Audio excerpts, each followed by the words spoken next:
Hey, hi, hello. It's Natalie. If you don't know me, hi, and welcome to my page.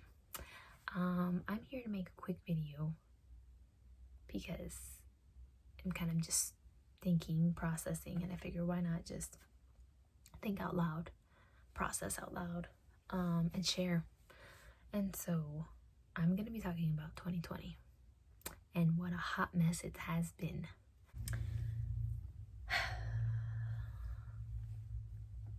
Ooh. I don't even know where to begin. When I started this year, I guess I can start there, or start in 2019. If you've seen my previous videos or read my previous post, you know that 2019 was a very hard year for me. And once it was over, I was very happy. I was very happy to move into 2020 and just do all the things that Natalie wanted to do, all the plans, travel more, get to know more people, make more friends, and just get out of my comfort zone.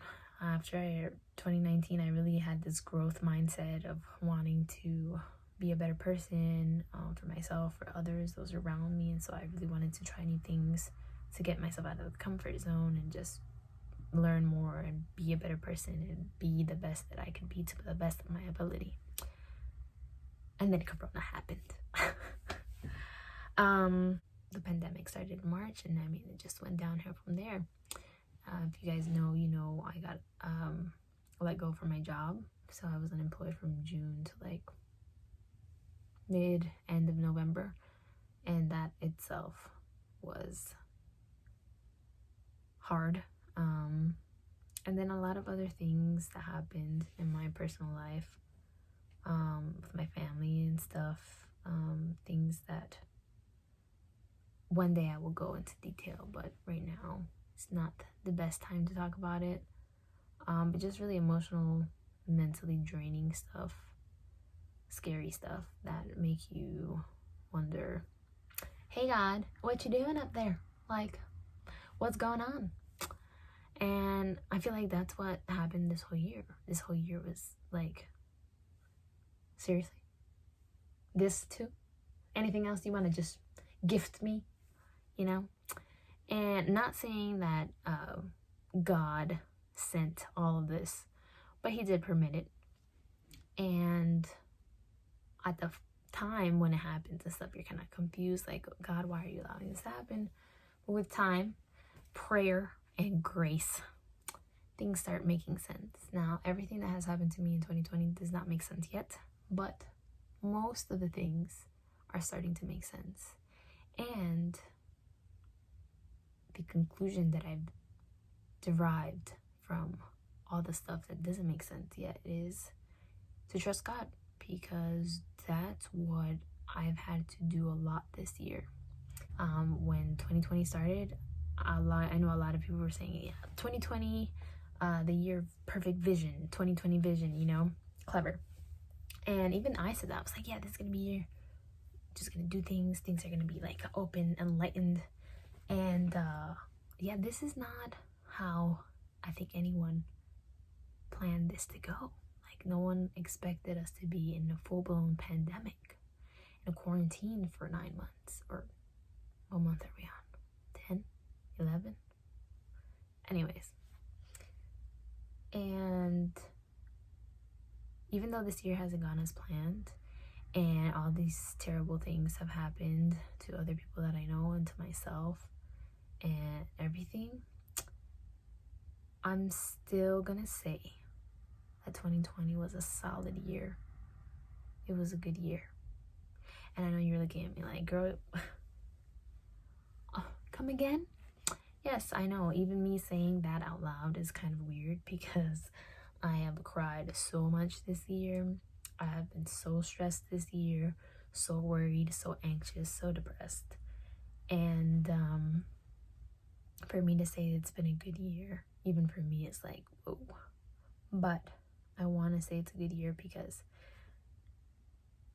even though it didn't go as I planned, I still got the 2020 vision. The 2020 vision that I'm talking about is I got to see myself in a different light, how I handle seriously adverse situations.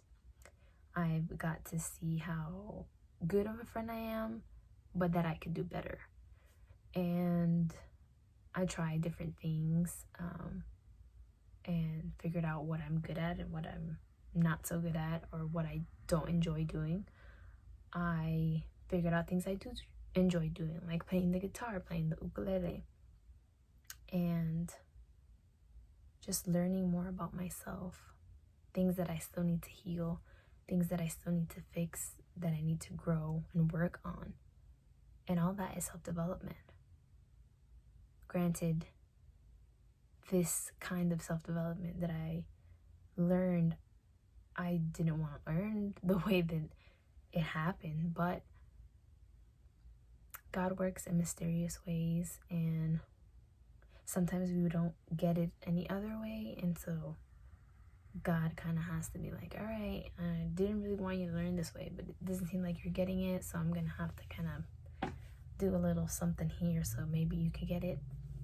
And obviously at first it's like, God, why are you doing this? But later, with time and prayer and lots of prayer, things start making sense. And for me, they're starting to make sense.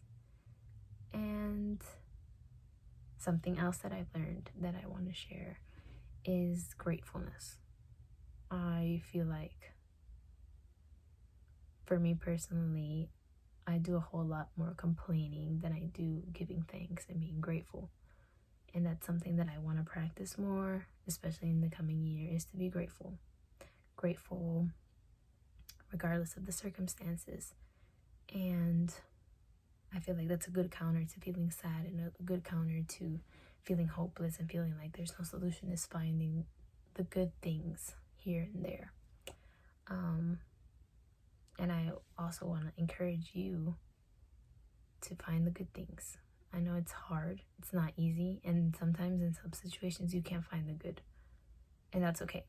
But if your situation is not that bad where you could find the good, I encourage you to find it and focus on that, not on what you can't control, not on what's going on, what you don't have, but focus on what you do have, on what you can control and what God has blessed you with. Because even though I lost my job, I'm grateful for the time that I had off, because a lot of good came out of that. I was able to accomplish and do a lot of things that I wouldn't have been able to do if I was working. And even though all my plans got ruined, I think there's another reason why I wasn't able to travel where I wanted to travel. Maybe that money that I was going to spend there could be used for something else, for a different purpose. And like I said, not everything is clear right now. There's still questions in my head of why certain things are happening, but another thing I'm learning is to trust God more, to lean into Him more, because I'm a planner, so I need to know everything, how everything's gonna work. I hate surprises, but I'm starting to realize that that's probably what's gotten me into a lot of trouble, is trying to plan my life because I think I know what's best, or because I think I know how things should go, and that's not the way it should go. And I'm not going to sit here and lie to you. I'm gonna be honest and tell you that sometimes when I make plans, I don't ask God, hey, what do you think about this? I just, let me do that, and it'll work itself out. And I need to stop doing that, because God first and then everything else.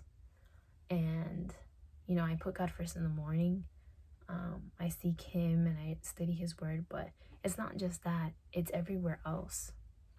It's, hey God, should I apply for this job? It's, hey God, should I talk to this guy?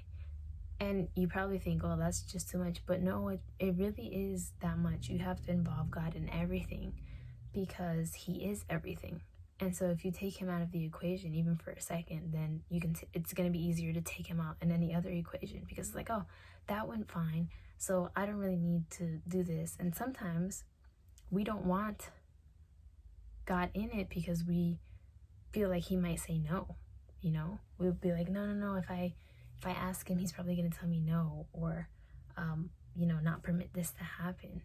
But isn't that a good thing? Isn't it a good thing if God intervenes? Because that means he doesn't think it's a good idea, and God knows best. He knows all things. And so if he intervenes, I would say that's a good thing. But we don't see it that way. I don't see it that way most of the time. And so that's something else I learned. And, it's not to say that you can't have plans or goals, but it's just to be more mindful about what the kind of goals you're making, the plans that you're making, and where God is in those plans and those goals. For 2021, I have things I want to accomplish, things I want to do, but I'm not going to put all my eggs in one basket like I did this year, because in that way, when we do that, we set ourselves up for disappointment. And I think I can speak for everyone when it says this year was a disappointment in a lot of ways. But for next year, I'm really having this mentality of giving it up to God and letting him do what he needs to do, and just me focusing on what I need to do and kind of going with the flow, which is really, really hard, like I said. But I feel like that's what God has been getting me to do for a while now, is just to give up control and to stop planning because I'm a planner, and to trust him more, and to just go with his flow. And whatever he has figured out, even though I don't understand, with time, I feel like he will give me the understanding when necessary. And yeah, I just wanted to encourage you guys. I know this year has been hard. I'm right there with you, and my heart goes out to everyone who's been going through a really hard time mentally, who's felt alone, lonely, who has felt depressed, anxious, paranoid. My heart goes out to you guys. I know this hasn't been easy for a lot of people, but I want you guys to know that you're not alone, that God cares for you, that he has the best intentions for you, even though it may not seem that way. But he knows the plans for you, and they're plans of good and not of evil, not to cause you harm. And he really wants us to trust him, because worrying doesn't add any days to our lives. It takes away days. Stress kills, worry kills. And he just really wants us to live a full, abundant life in him. And the only way we could do that is just to surrender and let go and let God. And it's the hardest thing to do, but it's possible.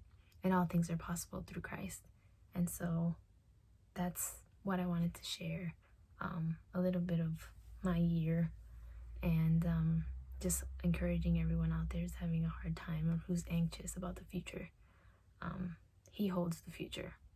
So put your trust in him, and he has the rest. Thanks for watching.